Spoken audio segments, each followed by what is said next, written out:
Hello, my name is Beck and welcome to a mid-year video because it is now June, so I want to talk about all of the books that I've read since January. This video has a series of questions, so I'm going to be answering them based on what I've read recently and what I've DNF'd and what I still have to read this year, so I can't wait to dive in. Let's get started. Question number one is, how many books have you read this year? And I know the answer to this without looking at my Goodreads, and that is 30. I'm a bit sad because this time last year I'd read about 50 books and I'm definitely behind. I've lowered my Goodreads challenge from 100 to 80 and I'm still about 3 or 4 books behind on reading 80 books this year. I'm trying to be optimistic. I might read a bunch of graphic novels and just bump that number up soon anyway, but I have read less than usual this year, and I think that's just because I've been working full time since January and it's been a little bit hard for me to pick up books to read. Question number 2 is, what is your favourite book so far this year? And I actually have a couple for this question, and I don't want to go into too much detail about them, but the first one is In an Absent Dream by Seanan McGuire, and this is a fantasy novella and it's the 4th book in a fantasy novella series, the first one being Every Heart a Doorway. I realised I actually had that book on the shelf behind me, so the first book is Every Heart a Doorway, and this is a book that I gave about 4 out of 5 stars and I really loved it, but I read the second and third books and I gave them a 4.5, and then I read In an Absent Dream, and I don't want to talk too much about what's in that book because obviously it's the 4th in a series and it follows one of the characters that we met in the first book, but I gave that one a 5 out of 5 stars and I just loved it so much, and I can't wait for the next installment in that series to come out because I think this is going to be about 8 books in the series, maybe more than that. I hope there's more than that because these worlds are just so beautiful and so unique. They're based on the premise that if a kid goes to Narnia and then comes back, they struggle to assimilate again with normal life. So I find that concept really intriguing and I'm loving every installment in this series. Also, the other book that I have for this question is Saga Volume 9 because this series is incredible. It's sci-fi. It's kind of based on 2 soldiers from 2 warring planets that fall in love and have a child, and the child is the narrator even though the 2 characters who are her parents are very present in the story, and it's just very explicit when it comes to sex and violence and humor as well. It's very sarcastic and very dark and just very funny, and I really love the human element to it. I can't wait to read all the volumes in this series that are coming out. I know they're on hiatus at the moment, so we've got a little bit of a wait after this one, but I gave this one 5 out of 5 stars. I've basically given all of the volumes in this series 5 out of 5 stars, so if you're looking for a graphic novel to start and you don't know where to start Saga because it's incredible. Question number 3 is, what is the most disappointing book that you've read so far this year? And I actually DNF'd a book recently, which means do not finish. So to DNF a book is just to put it down and don't pick it up again. And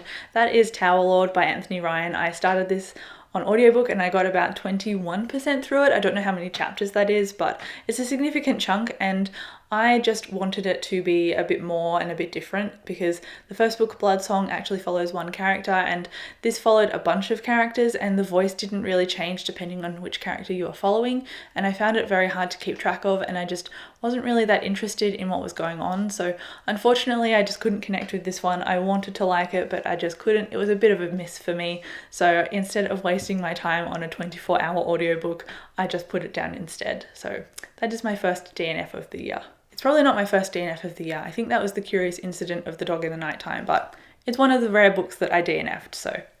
Question number 4 is, what genre have you read the most? And surprisingly, I have read fantasy the most. Not surprisingly, it's basically what I read. I read also sci-fi, and I think that's up there as well, but I've also read a couple of urban fantasy books, and usually contemporary has a little bit of a say in my videos as well. So I've got a couple of contemporary books that I'm keen on reading very soon too. So contemporary will start to grow and get up there as well. Question number 5 is, name a new favourite author that you've discovered this year, and mine is actually N.K. Jemisin, who wrote the 5th season series. I've read this one and the second book, The Obelisk Gate, and I've still got The Stone Key, I think it's called, which is the 3rd book in this trilogy to read. I am adoring these books. They're so unique with their magic system, and I can connect so easily to the characters even though they're so different from me, and I think the way that they're written and the voice and the tone of this series combined with the landscape and the desperation and the grief of it is just incredible. These are, without giving too much away, an apocalyptic fantasy series, and we do follow a couple of characters in this series, but all of them are so well written and the breadth of them is so large that I just love reading about them and I love listening to them, and I listen to the audiobooks for these 2 books and I will listen to the audiobook for the 3rd one, and they are just so good. So I would highly recommend these. They are adult fantasy, they're not YA, so just keep that in mind when you're going into them. Question number 6 is, what is the most surprisingly good book that you've read this year?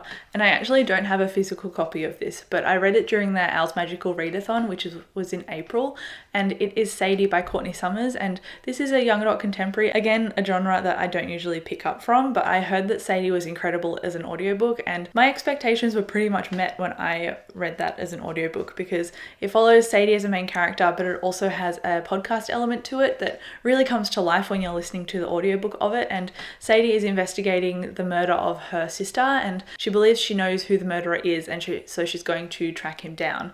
And so we don't actually know where Sadie is in the present time of the story, because whenever we listen to the podcast element, they're always following her from the part that we've previously read from her. So for example, if she's at a truck stop, in her perspective, we'll go into the podcast and the characters are meeting up to talk about Sadie when she was at the truck stop. So because we've got this dual narrative and it's very interesting in terms of timeline, it just kept me on the edge of my seat, and it's just so interesting and so dark, and it kind of came out of the blue for me because I don't usually pick up young adult contemporary books unless they've got a little bit of darkness and a little bit of grit to them, and this one definitely fulfilled that quota, and that's why I gave it 5 out of 5 stars. I don't know if I'd give the physical book the same rating. I'd probably give that a 4 or 4.5. I kind of saw pieces of the plot coming, but I didn't nail it down into predictions, so that is another bonus point for this book because I love not predicting books that I'm reading. Question number 7 is, what is your most anticipated 29 release?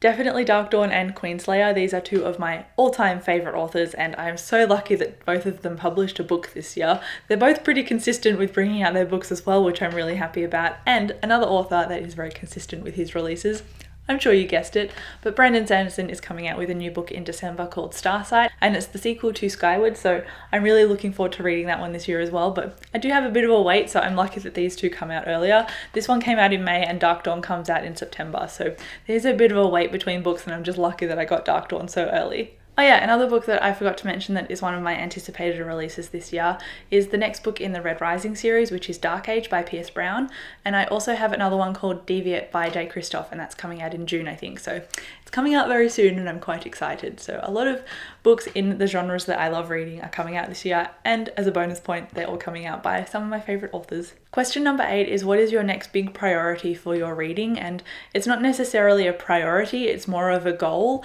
but because Game of Thrones has finished, I now want to read the series. I had the series and I read the first book while the TV series was still running, but I just didn't continue it because I struggled to pick up A Clash of Kings, which is the second book, physically, and I want to try it on audiobook and see how I go and see if it's more digestible as an audiobook, because I just know that there is a lot of text and a lot to get through in those books, and I did really like the first book. I gave that about 4 stars, but the second book had a lot more density to it, and so I've actually picked it up twice to try and read it as a physical book, and I just couldn't.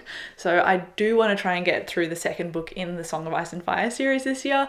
I'm not going to say I want to finish the Song of Ice and Fire series this year because I think that's way too ambitious, but I do want to get through the second book, so fingers crossed that I can do that. I also did have a goal at the very beginning of the year. I made a video about some goals that I had for 2019, and I wanted to finish the Joe Abercrombie series, The First Law, and I also wanted to finish the Brent Weeks Lightbringer series as well, and I actually caught up on reading the Lightbringer series, so I'm ready for the next one to release in September. I'm all up to date with that one, but I'm still quite behind on Joe Abercrombie. I haven't actually finished the second book in his series yet. I haven't even started it yet, but it's Before They Were Hanged, and that is the next audiobook, or one of the next audiobooks I've got on my Audible to try. So after DNFing Tower Lord, I was pretty disappointed, so I kind of wanted to give myself a little bit of a break from adult fantasy on audiobook, and after I have a bit of a break, I'm going to go into Before They Are Hanged, because I'm really looking forward to a dark fantasy series with some unique characters in it, and Joe Abercrombie has really started that for me and really done it quite well, especially with the character of Glocktar, which you'll understand if you've read the series. But if you want something a little bit morally grey and dark and political, definitely go for Joe Abercrombie, because his First Law series is turning out to be really great. Question number 9 is, what has been the bookish highlight of the year so far? And I just have too many to name, both in the day-to-day and in the big milestones, which I'm incredibly grateful for. I got the Dark Dawn arc from Jabe, and I didn't even ask for it. He remembered me, which was pretty up there on some bookish goals, to be honest. Also, my channel has grown significantly and I'm incredibly grateful for that. I'm over 500 subscribers, which is just awesome. I love it so much. So thank you so much for watching my videos. Thank you for liking them. Thank you for leaving comments or tweeting me or messaging me on Instagram, just talking about books with me. I think that's awesome. Also, something very early on that happened with my channel, and I've talked about it in a video, but I haven't talked about it in a while. But for my Brandon Sanderson reading guide, it was so cool to get noticed by Brandon himself, and he actually retweeted me on Twitter when I shared that video link, and that's where a lot of the people came from when I watched that video. So I've got tons of love from that video, and I really appreciate it because it's probably one of the things that has made my channel grow the most and the quickest. And then question number 10, the final question, is who do you tag? And I never know who to tag for these questions, but I may as well tag someone anyway. So I tagged Danny, Alex and Tam, 3 of my friends that I discovered through book blogging and now booktubing, because all of them have channels, so definitely go and check them out. They're lovely ladies and they've got lovely Instagrams as well, so just check out all of their socials because they are just too pure and I love them as friends. They're the best. So there you go, that is it for my mid-year check-in or mid-year check-in tag. If there's a tag creator, I will definitely link them in the description. But thank you so much for watching this video and I will catch you in my next one. Bye. Higher. Ah. Yeah.